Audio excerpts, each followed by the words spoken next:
दिल बहादुर एक नेपाली लड़का था। नाटाकद, मजबूत शरीर, भोला चेहरा और सादे कपड़े, सफेद कमीज और हाफ पैंट। वह लेखक के घर में नौकर के रूप में आया था। उसने बताया कि उसकी मां उसे बहुत मारती थी, इसलिए वह घर छोड़कर भाग आया और अब काम की तलाश में है। लेखक की पत्नी निर्मला को घर के कामों के लिए किसी की जरूरत थी, इसलिए उन्होंने उसे रख लिया। शुरुआत में सब कुछ ठीक चला। दिल बहादुर मेहनती और ईमानदार था। वह समय पर उठता, सफाई करता, बाजार से सामान लाता और छोटे मोटे काम कर देता। लेखक का बेटा किशोर भी उससे घुल मिल गया था।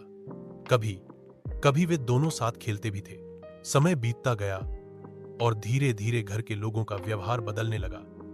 अब किशोर उसे बात बात पर डांटता और मारता। निर्मला भी हर छोटी गलती पर उसे फटकारने लगी। दिल बहादुर सब सहता रहा, लेकिन उसके चेहरे की मुस्कान अब धीरे धीरे गायब हो गई थी। एक दिन घर में किसी रिश्तेदार के आने पर उनके पर्स से 11 रुपए गायब हो गए। शक की नजर सीधे दिल बहादुर पर गई। लेखक ने बिना पूरी बात जाने उस पर हाथ उठा दिया।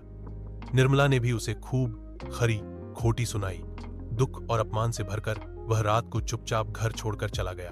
अगले दिन जब सबको पता चला कि वह चला गया है, तो घर में अजीब सी खामोशी छा गई। किशोर और निर्मला के चेहरे पर पछतावे की लकीरें थीं। लेखक को भी अपनी गलती का एहसास हुआ। उन्होंने सोचा, अगर बहादुर ने सचमुच पैसे चुराए होते तो वह कुछ लेकर तो जाता, लेकिन वह तो खाली हाथ चला गया। किशोर ने कहा, अगर उसने बदला लेने के लिए कुछ चुराया होता तो मुझे कम से कम यह तसल्ली होती कि उसने कुछ तो किया, लेकिन उसने कुछ नहीं लिया। वो तो बहादुर निकला।